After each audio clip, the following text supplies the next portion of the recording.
The heavy oak doors of my father's mansion swung open like a predator's jaws, and I immediately felt the weight of the day settle on my shoulders. The warmth hit first, that suffocating blend of expensive mulled wine and holiday perfume, followed by the crystalline chime of a massive chandelier catching the light. My daughter Sophie clutched my hand with the grip of a child who'd learned early that the world was unpredictable.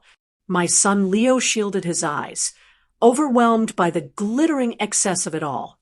We had taken 3 steps into the grand hall when I saw him. Victor Vance stood by the piano like a king surveying his kingdom, dressed in a tailored navy suit that probably cost more than my monthly rent. His smooth smile, the one he reserved for the 100 or so wealthy guests scattered throughout the hall, vanished the moment he spotted us. The smile didn't fade gracefully. It dropped like a guillotine blade. He moved toward us with the predatory grace of someone who'd never doubted his right to take whatever he wanted. "This was meant to be a nice day. Amelia," he announced, his voice pitched perfectly to carry through the suddenly silent room. Every conversation stopped. Every head turned. "Why, Amelia, did you think it was appropriate to bring those dusty shoes into my home?" I looked down at Leo's feet. There was barely a scuff mark, nothing more than what any 5-year-old accumulated on a walk from the car. But Victor had a gift for transforming minor infractions into moral failings. The room held its breath, waiting for my response. Leo's face crumpled, not with tears, but with that specific kind of shame that only comes from being publicly diminished. Sophie's grip on my hand tightened, so hard my fingers went numb. I felt it then, that familiar heat starting at the base of my neck, the burn of shame that Victor had spent 37 years perfecting in me.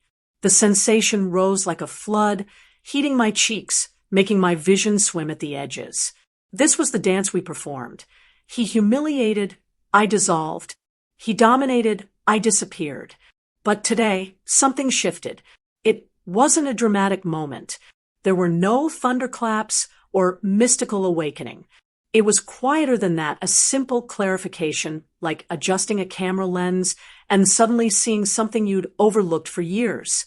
I realized I was tired, not just tired, depleted, hollowed out, and most importantly, I was done. Victor continued his performance, oblivious to the seismic shift happening in my chest. "Honestly, Amelia, it's just so tiresome. You always bring the drama, don't you?" He sighed with theatrical precision, then turned to address his guests, forcing a smile that didn't reach his cold eyes. "Now, let's get back to what matters. Good news." His hand found my shoulder, a heavy, unwelcome weight, and I felt the coldness of his touch, the possessive pressure of it. The guests, relieved the spectacle was over, began murmuring again. But I stood motionless, feeling that touch like a brand. I am Amelia Vance, 37 years old, a widowed mother of 2. For my entire life, I had been the family disappointment, the daughter who married too young to a man the family deemed unsuitable, the one who was supposed to fail. When my husband died in an accident 8 years ago, leaving me with 2 young children and a modest insurance payout, the family consensus was that I would crumble. They waited for it like vultures circling a dying animal. What they hadn't anticipated was that I would refuse to crumble in the direction they'd planned. The tears gathering behind, my eyes weren't just about the current insult or my children's shame. They were about decades of being systematically minimized. They were about my mother, brilliant, gentle, impossibly strong, watching this same performance over and over until stress manifested as illness. And illness became the excuse for why a woman of her caliber had to rely on a man like Victor for validation. I swallowed the tears, and something else emerged from that space. Not anger. Anger is impulsive, destructive, easily dismissed. This was colder, sharper. This was clarity. I lifted my head and looked directly at my father. "Of course, Dad. Thank you for the reminder." My voice was thin, the voice of a woman who had accepted her place in the hierarchy. I gave him the smile of the defeated, the one he'd been training me to give since childhood. He nodded, satisfied, and turned away to greet other guests, already forgetting us. That was his mistake. He thought I was defeated. He thought he'd won. My brother Theodore took center stage, tapping a knife against his champagne flute. The room fell silent again, everyone turning toward the golden boy, the heir apparent, the son who had never disappointed anyone in his life. As you all know, Theodore began, his voice radiating the kind of confidence that only comes from a lifetime of being told you're exceptional. Dad and I have been planning the Azure Coast Development Contract. It's the single biggest project in the county's history. $500 million in infrastructure, geothermal utilities, coastal revitalization, the complete transformation of our regional economy. He paused, letting the enormity of it sink in. To seal the deal and pay the massive non-refundable bid fee, we needed immediate liquid capital, substantial capital. His gaze swept across the room before finding me. So, Dad and I agreed it was finally time to offload that sad little eyesore. The words were carefully chosen, deliberately contemptuous. I knew what was coming before he said it, but the impact still hit like a physical blow. The sea glass shack. The room continued on, conversations resuming, waiters circulating, but to me, the world had narrowed to those 3 words. The sea glass shack. My mother's cottage. The only place I ever felt truly safe and loved. Theodore continued, his voice taking on the tone of a businessman making a rational decision. The sale was finalized this morning. The funds are secured in an account far away from where Amelia can squander them on her little hobbies and frivolous pursuits. We've done her a favor. Really. It was a burden. The words kept coming, but I had stopped listening. Blood rushed from my head. The room tilted. A passing waiter steadied me, but the entire gathering noticed. I saw Victor's expression shift, that look of paternal disdain. See? His face said, she's fragile. We had to do this for her own good. The sea glass shack had been left to me in a carefully constructed trust by my mother before she died. She had anticipated something like this, had known her husband, had known my brother. She had set up the trust with specific legal protections, requiring that it remain in my control until my children reached adulthood. She had wanted to ensure they would have what she'd given me, a refuge, a place where love was unconditional. But my father, as executor of her estate, a position he'd maneuvered to maintain despite his conflict of interest, had found a legal loophole. Using an obscure clause in the trust documents, he'd argued that the property was underperforming, that it was a financial liability. He'd exploited his position to bypass the trust's protective measures, executing a quick fraudulent sale to a shell company he controlled. Then he'd immediately resold the property at a markup to cover the down payment on the Azure Coast contract. The theft wasn't just of the property. It was of my legacy, of my mother's final act of love, of my children's inheritance, of the one place on earth where I had learned that I was worthy of care and protection. I looked at my wedding ring, the simple silver band my late husband had given me, now worn smooth from years of worry and work. I had believed their lies for so long. I had internalized every criticism, accepted every diminishment, apologized for my own existence. I had believed I was incompetent with money, unstable, hopelessly naive. But that belief was about to become my greatest strategic asset. I steadied myself and looked directly at Victor. I gave him the polite, empty smile of a woman who understood she had been defeated. "A smart move, Father," I said, my voice thin and accepting. "For the family's future." I excused myself quickly, pulling Leo and Sophie toward the exit. The air outside was bitingly cold, and I welcomed it, a shock to the system, a clarification of reality. I strapped the children into their car seats, keeping my hands steady even as my mind raced. I didn't drive home. Instead, I drove north, away from the coastal town, into the industrial heart of the region. 50 miles inland, nestled in an anonymous office park that Victor didn't even know existed, I kept a different life. The underground garage was dimly lit and nearly empty at this hour. I used my key card to enter, taking the elevator to the 20th floor. The doors opened onto the corporate headquarters of Bayview Registry, LLC, the empire I'd built in secret, brick by brick, with the insurance money my husband had left me and 8 years of meticulous work. Inside, the office was minimalist and cool, lined with monitors displaying real-time coastal infrastructure data, zoning maps, environmental impact assessments, and geological surveys. This was my world, the world that Victor had spent decades dismissing as little hobbies. Bayview Registry was a highly specialized consulting firm that advised state and county agencies on coastal compliance and zoning variances. We maintained proprietary databases of geological information, environmental data, and structural assessments that were unavailable to the public.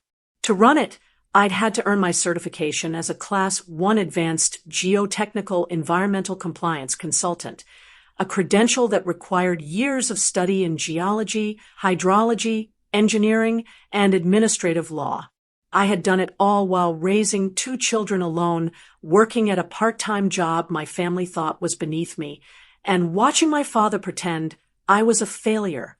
My hands steadied as I sat at my desk. I pulled up the property records for the Sea Glass Shack, the plot where my mother's cottage had stood. "Philip," I said quietly into my phone, my voice steady and professional. "It's Amelia. I need you to pull something for me." Philip was my lawyer, a man of quiet intelligence and razor-sharp legal instincts. He'd been helping me navigate the complexities of my business for 3 years, and he'd never once questioned why I maintained such obsessive attention to detail. "What do you need?" he asked simply. Philip was good at reading subtext.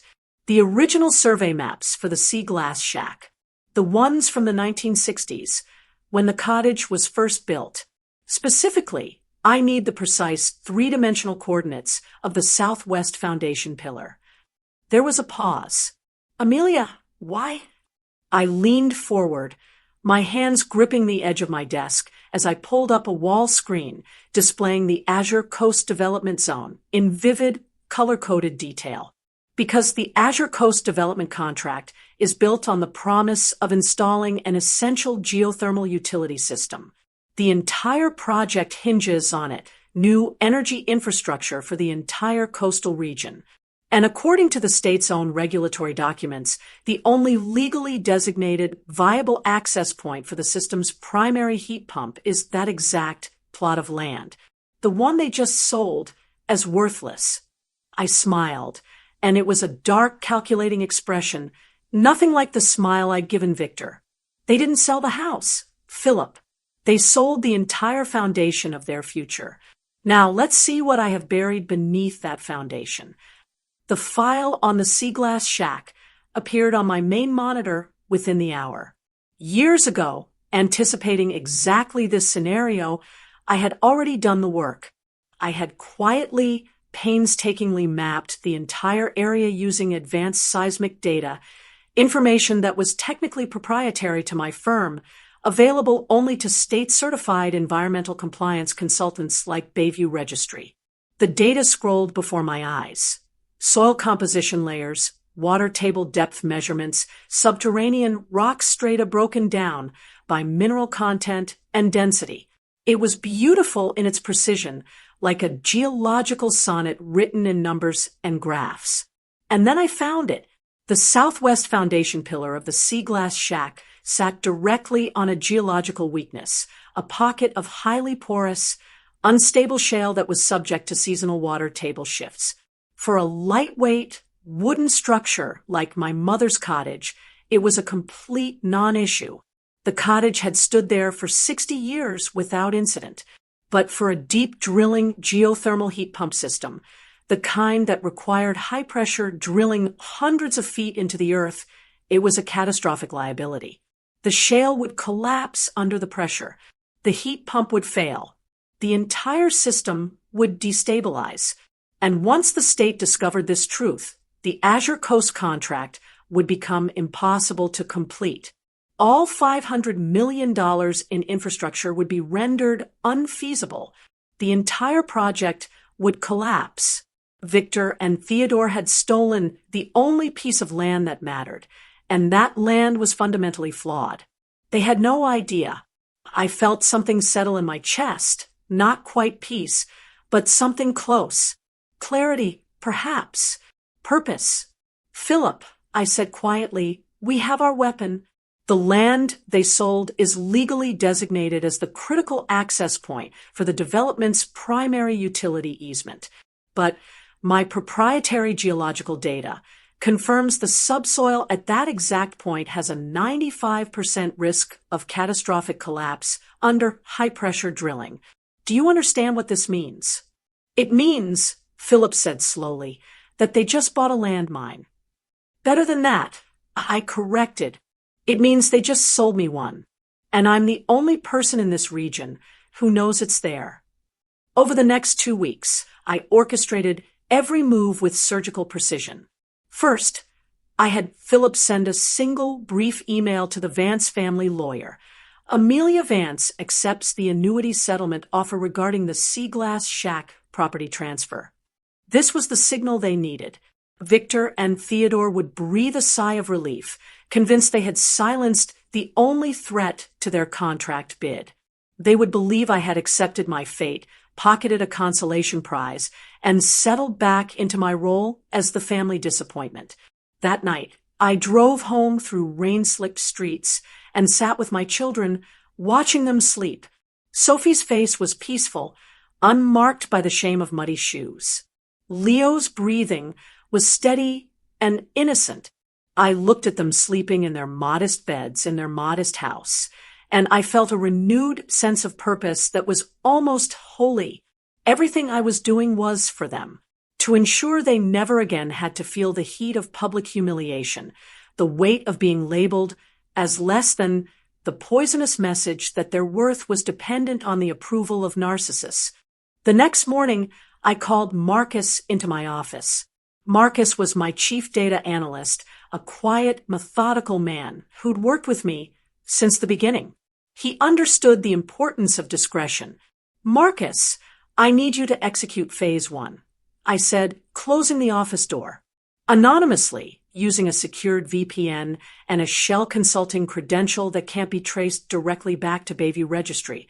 I need you to submit an updated environmental impact assessment addendum to the State Coastal Authority."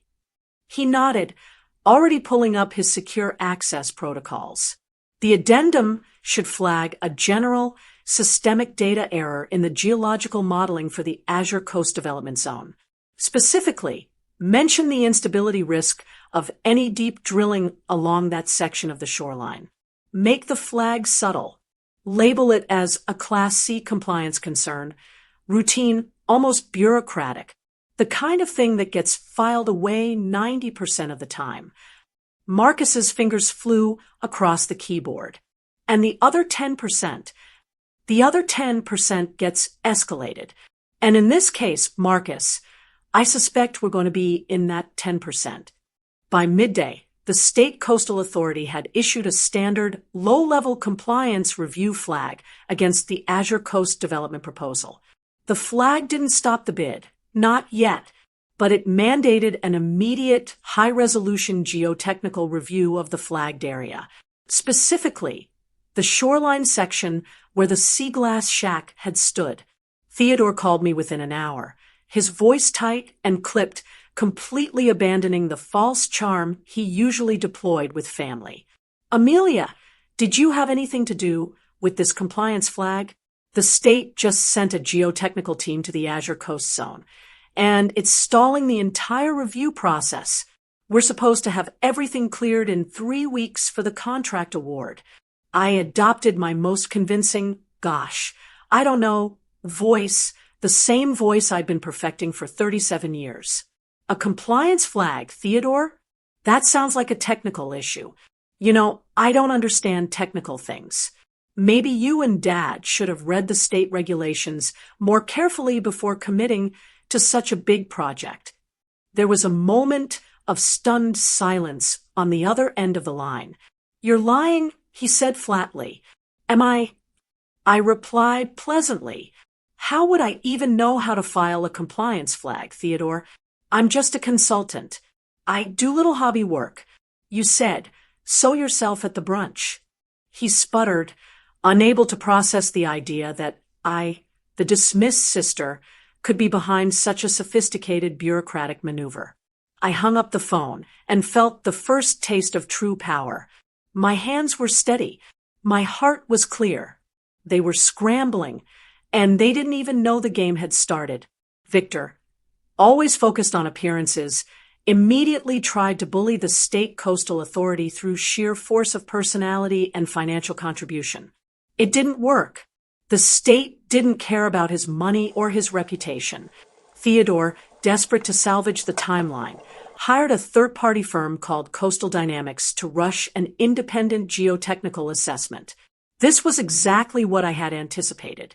Coastal Dynamics was reputable, but they would only have access to public geological data that was incomplete and insufficient to detect the hidden shale weakness. They would conduct their survey, find marginal but acceptable conditions, and submit a report recommending approval. That's when Marcus made his move. Using Bayview Registry's secured channels and careful digital tradecraft that couldn't be traced, Marcus ensured that Coastal Dynamics received a slightly corrupted data set. Nothing obvious, nothing that would trigger immediate suspicion. Just enough inconsistency to make their modeling marginal rather than robust. Theodore, sweating money and pride in equal measure, received the Coastal Dynamics report and immediately submitted it to the state, trying to clear the compliance flag. This was his first mistake. By submitting a report to a government agency, Theodore was personally signing off on its accuracy. By submitting a report with flawed data, he was now personally liable for any structural failure that resulted from that false reassurance. I watched the process unfold on my monitors, real-time updates from the state authority, PDFs of Theodore's frantic submissions, stock prices for Vance Holdings ticking downward as word leaked about project delays. Victor was sinking millions into the project, fueled by his pride and his desperate need to win. He was acting exactly as the textbook narcissist, doubling down on the lie, ignoring all warnings, and bullying those beneath him. The more he invested in the flawed report, the bigger the eventual fall would be. The inevitable happened exactly as I predicted. The state coastal authority rejected the Coastal Dynamics report, citing insufficient data and potential integrity risks in the specified utility zone. The compliance flag intensified, escalating from Class C to Class A risk. This meant the Azure Coast contract award, scheduled for the following week, was officially delayed. The non-refundable bid fee that Theodore had paid with the stolen house money was now at risk of being completely lost. Victor called an emergency family dinner, demanding my attendance. I accepted the invitation with gracious compliance. I wore a simple, modest black dress, deliberately underdressed for his elegant dining room with its Murano glass chandeliers and Italian marble. The understatement was a strategy. I needed to appear as the defeated daughter, not the competent consultant. Theodore paced like a caged tiger when I arrived, his golden composure finally cracking at the seams. Victor sat rigid at the head of the table, his face carved from stone. Amelia, this ends now, Victor stated, his voice dangerously low. The state authority is using technical jargon to stall the entire project. I know you work in that murky world of compliance. You need to call your contacts and clear this flag. I looked him straight in the eye. Dad, I'm just a consultant. I don't have that kind of influence. I paused, letting the words settle. Perhaps the problem is structural. Perhaps the land you stole from me, isn't actually stable enough for your huge project. My casual mention of the theft landed like a punch. Theodore exploded, his voice rising to a near shout. Don't you dare bring up that shack. It was a rotting heap. You're just bitter because you were always useless. This isn't about that. It's about a $500 million contract. Fix this, Amelia, or you will regret it. I remained utterly calm, sipping my water slowly, deliberately. Regret what, Theodore? Being right? The Coastal Authority is independent. They won't lift the flag until you can prove the land can sustain a deep-drilled geothermal heat pump. You need to provide a new, clean geological survey, and you need to do it in 72 hours or the bid fee is lost. Victor switched tactics, pivoting to his manipulative, paternal tone, the voice he used when he wanted to make me feel like I owed him something. Amelia, we're family. We take care of each other. I'll give you a generous Christmas bonus. I'll double your annuity. Just make one call. Do this for your family. I smiled sadly, and there was no performance in it, only genuine sorrow at the futility of reasoning with him.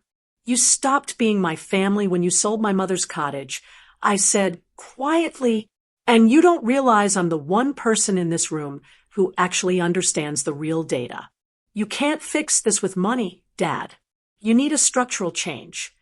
I left the dinner early, leaving them stewing in their own desperation. I knew exactly what they would do next. As expected, Victor and Theodore went for the illegal solution. When desperation meets opportunity, morality becomes negotiable. They found a small, shady, offshore drilling consultancy called GeoFast, willing to submit a falsified, perfect geological report in exchange for a massive cash-only payment. The transaction was desperate, reckless, and utterly criminal. $5 million transferred to an offshore account in a single electronic transaction. I watched it happen from my office, Marcus beside me tracking the money's path through the banking system.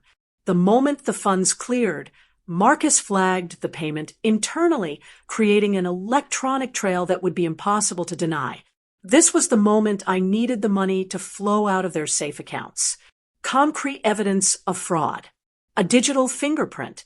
The next day, I had Philip file a simple legal motion with the State Coastal Authority, a formal request to enforce mandatory third-party oversight on all future Azure Coast development submissions, citing the previous data integrity concerns. The motion passed instantly.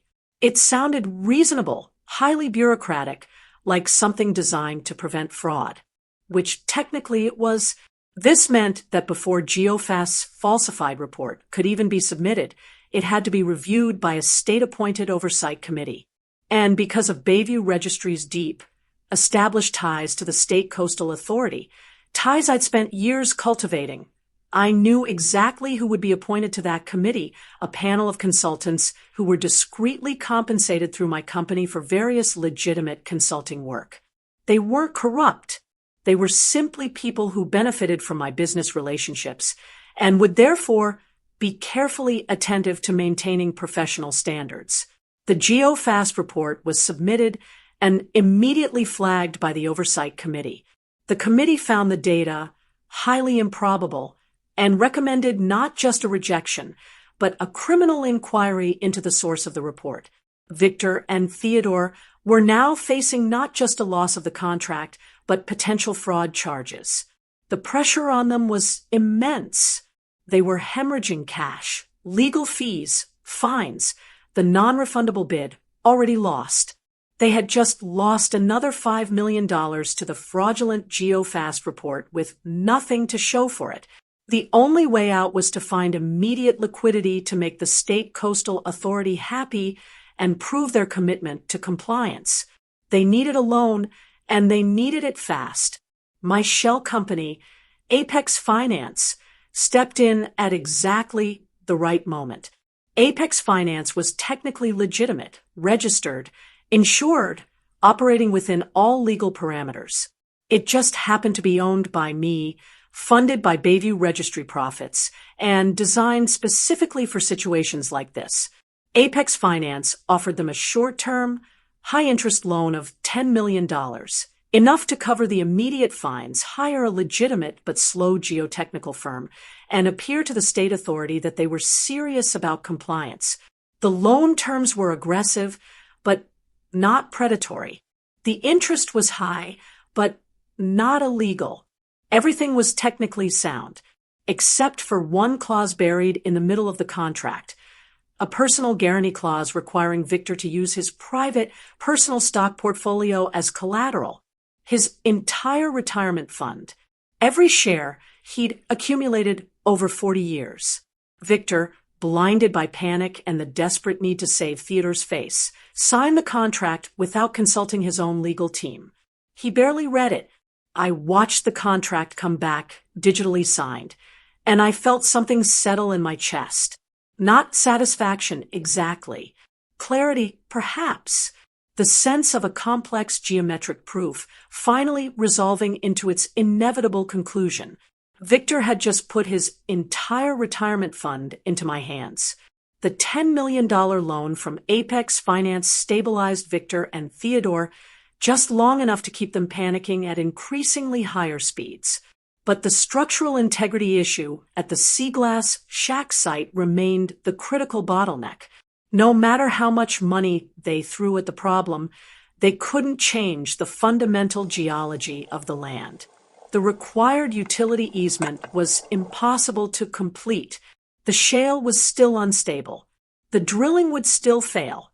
Theodore, now humiliated and desperate in ways he'd never experienced, came to my house unannounced one afternoon. I found him pacing my front porch like a caged animal, looking haggard and defeated. The golden boy had finally tarnished. He no longer looked like the heir to an empire. He looked desperate. "Amelia, please," he said, his voice cracking with something that might have been genuine human emotion. "We are ruined. The GeoFast firm is being investigated by federal prosecutors. We owe Apex Finance $10 million in 90 days, and Dad's entire retirement is the collateral. You know, everyone at the Coastal Authority. Just tell me what they want. What is the exact problem with that stupid shack plot?" I opened the door just enough to look at him directly, not with anger, but with a kind of sorrowful clarity. "The problem, Theodore, is structural," I said quietly. "The Coastal Authority needs proof that the exact point where the utility drill must go, the old Seaglass Shack foundation, can withstand the high-pressure work required. You sold land that cannot be developed. You committed fraud." Theodore leaned into the doorframe, his arrogance replaced entirely by pleading. "I'll give you double the annuity. I'll buy you a better house. Just tell me how to fix the data." And here it was, the moment that revealed the fundamental emptiness of his character. He believed everything could be solved with money. He believed I, like him, was motivated by greed and material comfort. He didn't understand that I'd already won the game. He thought we were still playing. "You can't fix the data, Theodore," I said gently. "You can only fix the structure. And the only person who can certify the structure for that specific geothermal drilling is a Class 1 advanced geotechnical consultant, someone with the expertise to understand the geological data, the integrity to refuse falsified reports, and the professional standing to make state agencies listen." I paused, letting him process what I'd just said. Someone like me. I closed the door. I let Theodore stew on the idea for a week. He couldn't find a Class 1 advanced geotechnical consultant who would risk their license by signing off on falsified data. The professional consequences were too severe. The legal liability was too enormous. Meanwhile, the 90-day deadline on the Apex Finance loan was rapidly approaching. Victor was frantically selling off smaller, non-essential assets to raise cash, but it was nowhere near enough. He was hemorrhaging money on fines and legal fees, watching his financial empire crumble in real time. I, meanwhile, used Bayview Registry to purchase the small, failing geotechnical firm that Theodore had originally hired, Coastal Dynamics, the firm that had submitted the rejected report. I now owned the firm that had created the evidence of their own fraud. My next move was devastatingly subtle.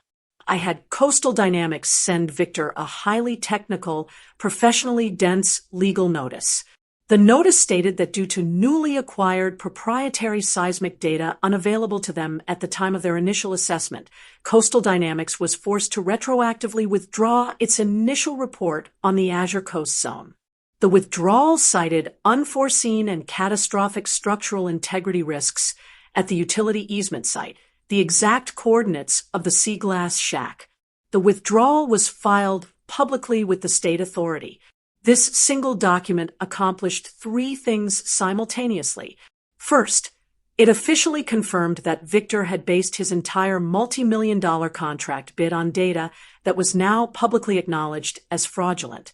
Second, it opened Victor up to criminal charges for attempted procurement of a government contract through deception. Third, it made the state authorities' position absolutely clear. The Azure Coast contract could not proceed as planned.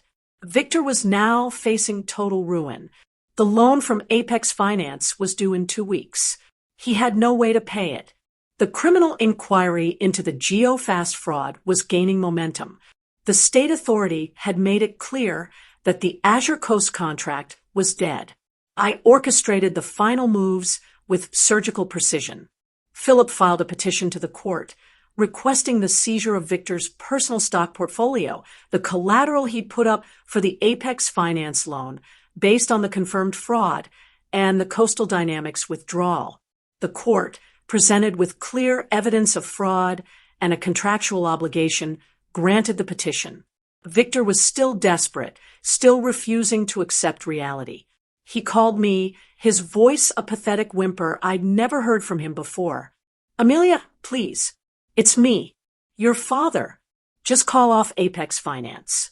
I'll put the sea glass shack back in the trust. I promise." "I don't believe your promises, Dad," I replied, my voice calm and unwavering. "And I don't need the shack back. I own it now completely. I purchased the lien against the non-compliant plot when Theodore defaulted on his obligations. You sold it to Theodore. Theodore couldn't pay the assessments, and I simply reclaimed what should have been mine from the beginning." I paused, letting the cold reality sink in. "You have exactly 2 choices, Victor. You can admit publicly that you used fraudulent data to attempt to win the Azure Coast contract, which will result in criminal charges. Or you can let Apex Finance seize your collateral, which will result in the loss of your entire retirement fund and probable bankruptcy." The truth was, both choices led to the same destination: total financial ruin and public disgrace. I had engineered a situation where every possible path led to the same cliff's edge. "Both choices lead to the same place, Dad," I continued quietly. "The only difference is the speed and the publicity. I'd choose quickly if I were you." Victor, the narcissist, chose denial. He refused to admit fraud. He refused to accept that he'd been outmaneuvered. He clung to the pathetic hope that he could still somehow find a new loan or a legal loophole that didn't exist. The 2 weeks passed in a blur of frantic, unsuccessful maneuvering on his part. He lost his personal assets, the entire stock portfolio that had been his retirement fund. Court-ordered liquidation. Financial ruin made official. The news hit the social circles like a bomb. Victor Vance, the powerful patriarch who'd spent 40 years curating an image of absolute financial competence, was selling his personal assets to cover a massive, undisclosed debt tied to a failed, fraudulent development bid. The humiliation was profound. Local news outlets picked up the story. Financial journalists started digging into the Azure Coast contract details. Within days, the entire narrative of fraud, failed bids, and family conflict was public knowledge. Theodore, seeing his father crumble, began to openly blame him for signing the predatory Apex loan. The father-son bond, based entirely on mutual power and ambition, was snapping under the pressure of failure. I watched it all from my office, surrounded by monitors displaying real-time financial data and news coverage. There was no joy in it, no satisfaction exactly, but there was completion, the kind of feeling you get when a complex equation finally resolves into its inevitable answer. The next twist was perhaps the most elegant. I had Philip file a separate legal action, not against Victor's business, but against the mansion itself. The filing cited the original, decades-old deed restriction tied to the land the mansion sat on, a restriction I had discovered years ago during my obsessive research into what I'd been denied. The deed required that any immediate family living in the property maintain an active, fully funded children's education trust. My mother had set it up decades ago, an extraordinary act of foresight designed to protect her children's futures even from beyond the grave. Victor, believing the trust was useless paperwork, had let the funding lapse entirely the moment my mother died. He'd pocketed the funds, approximately $2 million, redistributing them among his various business ventures. The court was forced to rule on the validity of the deed restriction. The ruling was devastating for Victor. The lapsed trust funding constituted a breach of the original deed's covenants. The mansion itself was put into immediate legal hold, subject to a forced sale to fund the missing children's education trust. Victor and Theodore were served with an immediate notice of eviction. They had 72 hours to vacate the home that was the very foundation of Victor's false image. The narcissist's greatest fear had finally arrived: the loss of the image itself.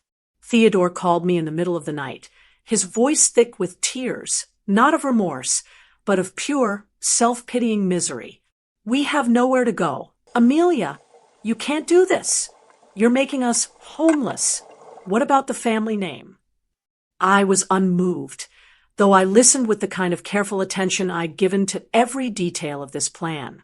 "You should have thought about the family name when you stole the only home my children had left to inherit," I said quietly. "You should have thought about stability when you committed fraud with the money you stole. Your problem isn't me, Theodore. Your problem is that your father never respected the law, the deed, or your mother's wishes. This is the consequence of his arrogance, not my spite." I paused, hearing him breathe heavily on the other end of the line. "I don't hate you, Theodore. I simply needed you removed from my life entirely. This is how that removal happens."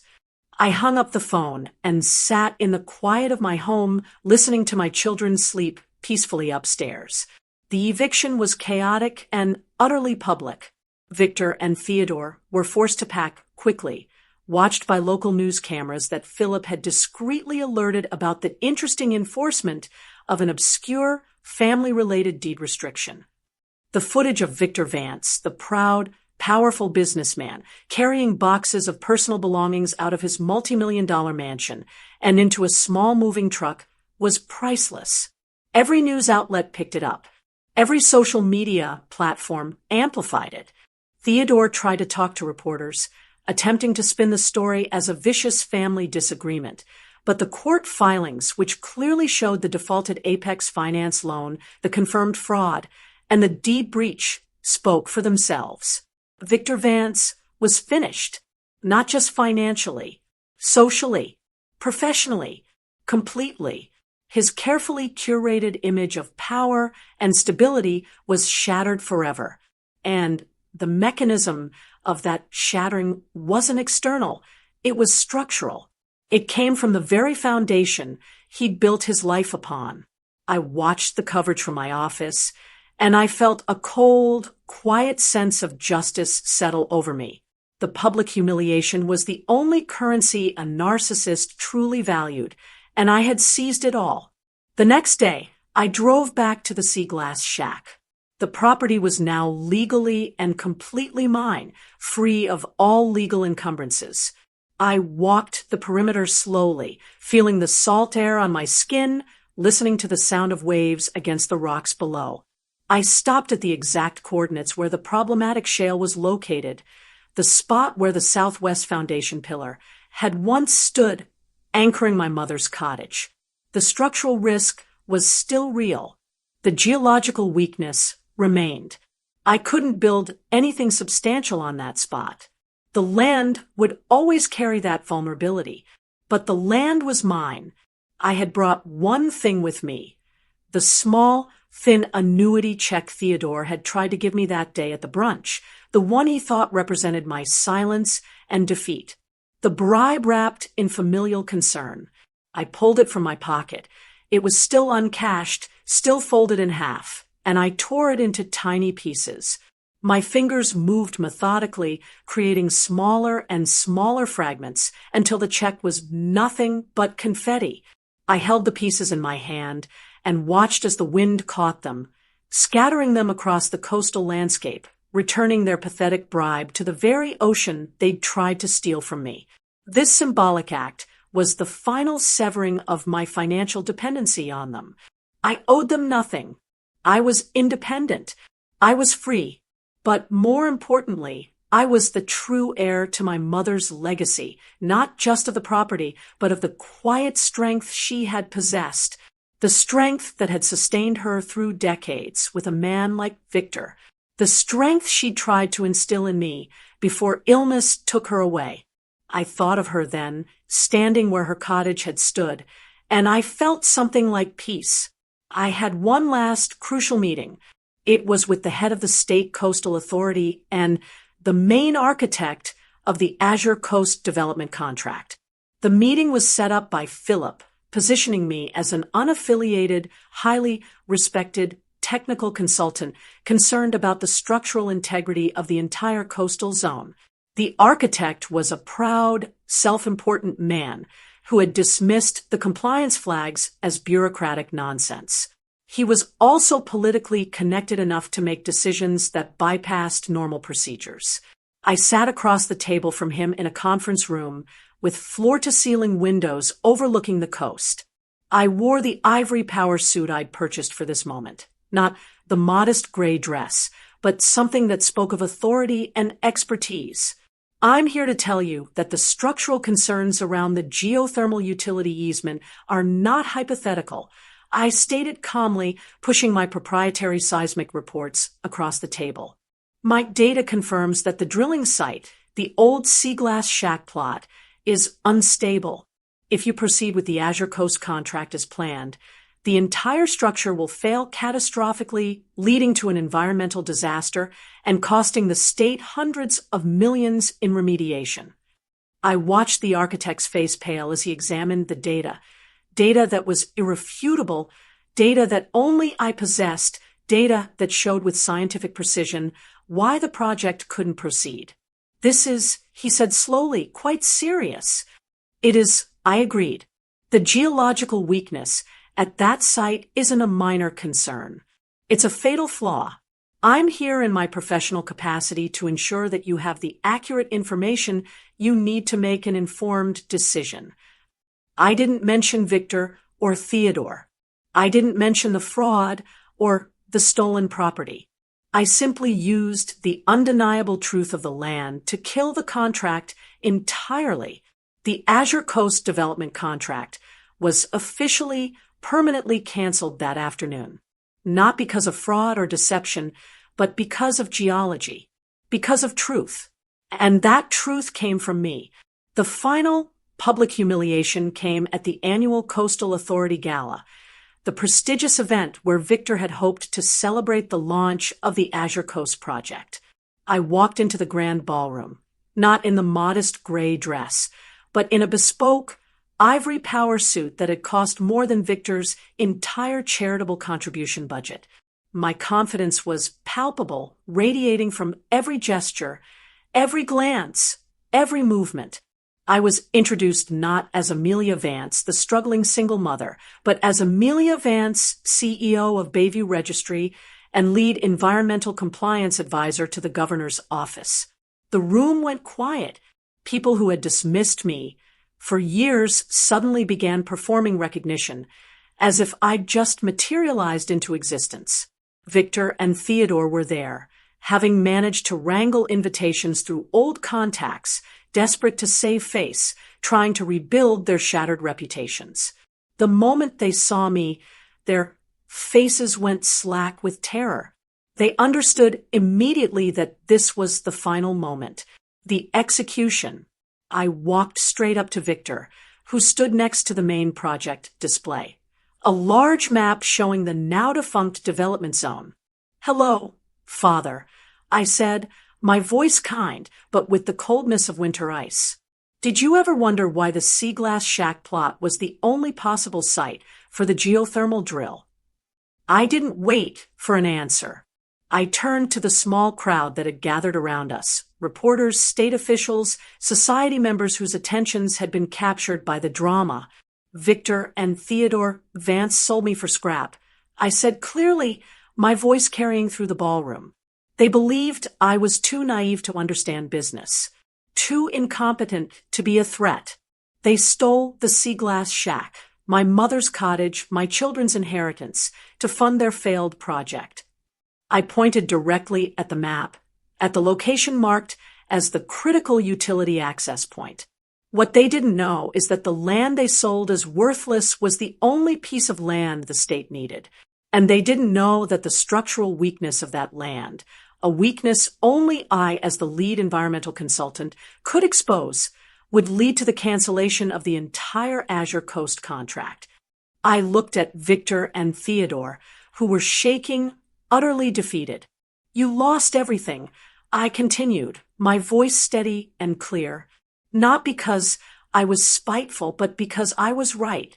You believed I was stupid, so you used fraud and arrogance to steal my inheritance.